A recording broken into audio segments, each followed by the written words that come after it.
नमस्कार दोस्तों, मेरा नाम मनोज कुमार है। मैं प्रैक्टिसिंग कंपनी सेक्रेटरी हूं। आज का जो हमारा टॉपिक है कि जब हम कंपनी का नेम अप्लाई करते हैं तो हमें किन किन बातों का विशेष ध्यान देना है।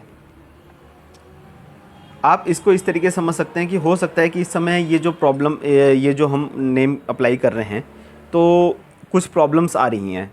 ये प्रॉब्लम हो सकता है कि आगे चल के डिपार्टमेंट रिजॉल्व कर दे, लेकिन फ़िलहाल इस समय ये प्रॉब्लम है और इन बातों का हमें विशेष ध्यान देना है। बहुत इंपॉर्टेंट है जब हम कंपनी का नेम अप्लाई करें, जिससे आपकी आगे चल के कंपनी ईजिली इनकॉर्पोरेट हो जाए।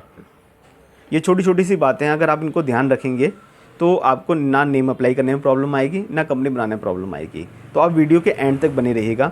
तो मैं कुछ प्रैक्टिकली प्रॉब्लम भी आपके साथ डिस्कस करूँगा और मैं बताऊँगा कि इस समय आपको क्या क्या चीज़ें ध्यान देनी है। चलिए स्टार्ट करते हैं। देखिए, पहले थोड़ा सा मैं आपको ब्रीफ कर दूं कि पहले हम V2 पोर्टल पे काम करते थे, अब V3 पोर्टल पे काम करते हैं। तो V2 पोर्टल क्या है और V3 पोर्टल क्या है, उसके लिए भी मैंने एक वीडियो बना दी है। तो आपको वीडियो के एंड में मैं आपको लिंक दे दूंगा, तो आप उस पर भी जाके देख सकते हैं कि क्या है। तो इस पर पूरी बातें ना करके हम करते थे, अब V3 आ गया है।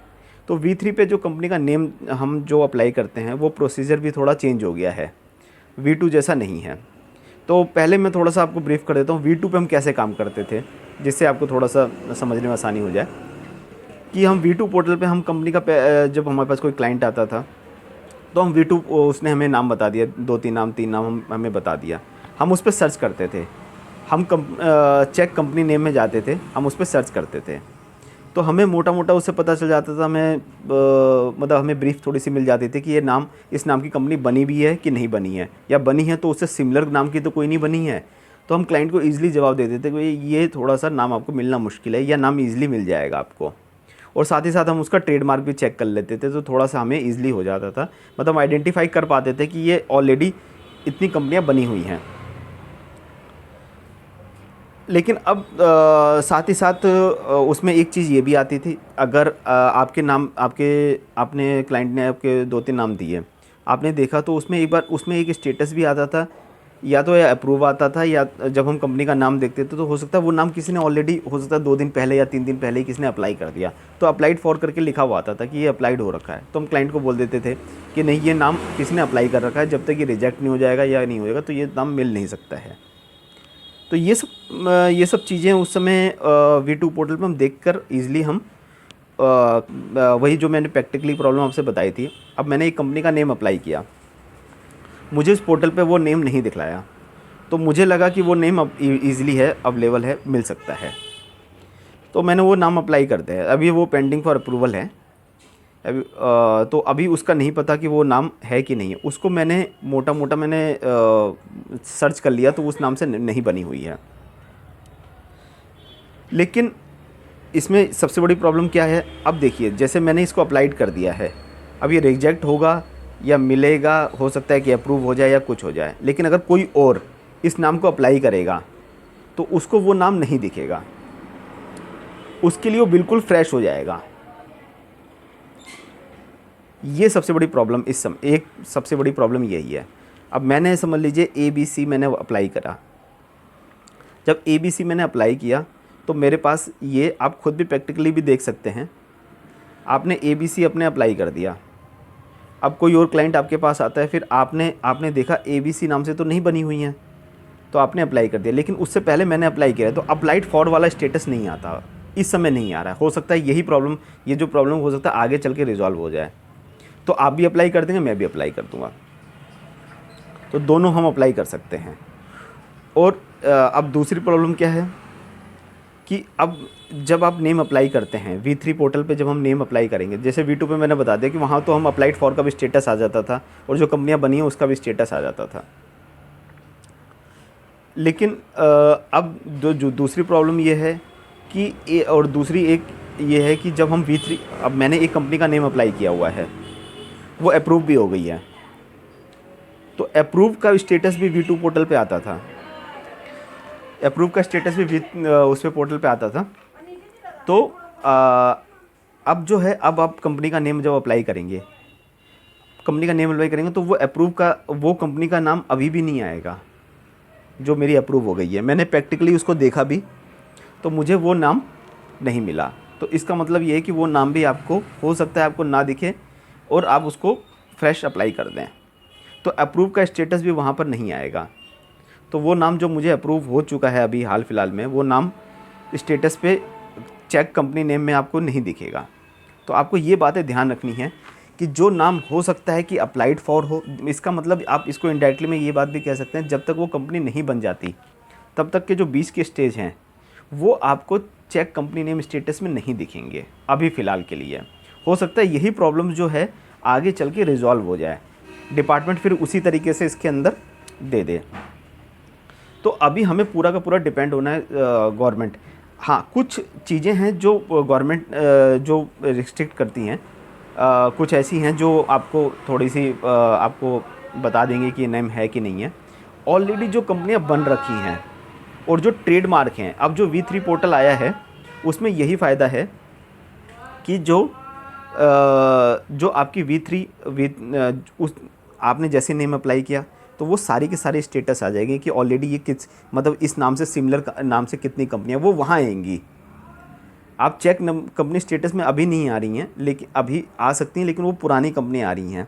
लेकिन अभी जो है ये सेम प्रोसीजर यहाँ आ गया, तो हो सकता है कि ये इनका मोटिव इस तरीके से हो कि आप वहाँ ना चेक करके आप यहाँ चेक करें। तो V3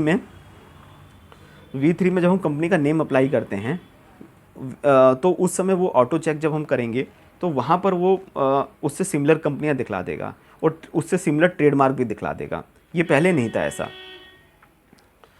लेकिन इसमें भी ये आपको यही प्रॉब्लम मैं वही डिस्कस आपसे कर रहा हूँ कि इसमें भी आपको वो कंपनी नज़र नहीं आएगी जो किसी ने हाल फिलहाल में अप्लाई कर रखी हो और जो अप्रूव अभी फ़िलहाल नेम अप्रूव वो कंपनी इनकॉर्पोरेट नहीं हुई हो।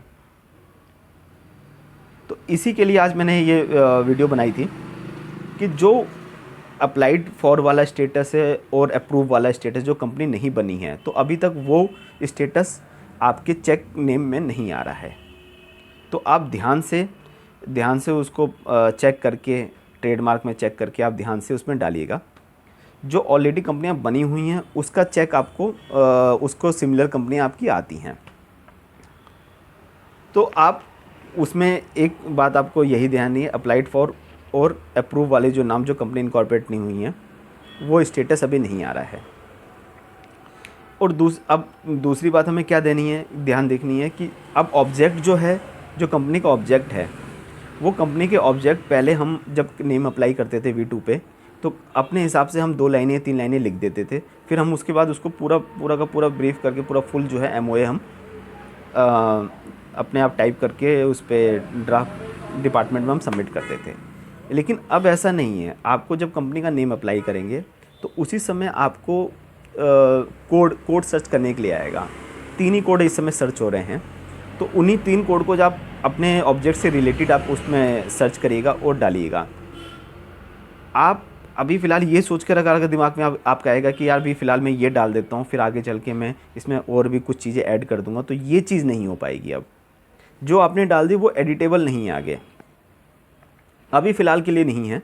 हो सकता है कि बाद में गवर्नमेंट इसको और चेंज कर दें। तो अभी फ़िलहाल के लिए ये एक मेजर प्रॉब्लम है। अभी जस्ट हमने एक कंपनी डाली तो फिर उसमें हमें कुछ और भी ऑब्जेक्ट डालने थे, लेकिन हम नहीं डाल पा रहे। उसमें सिर्फ आप एंसिलरी बिजनेस डाल सकते हैं और कुछ नहीं।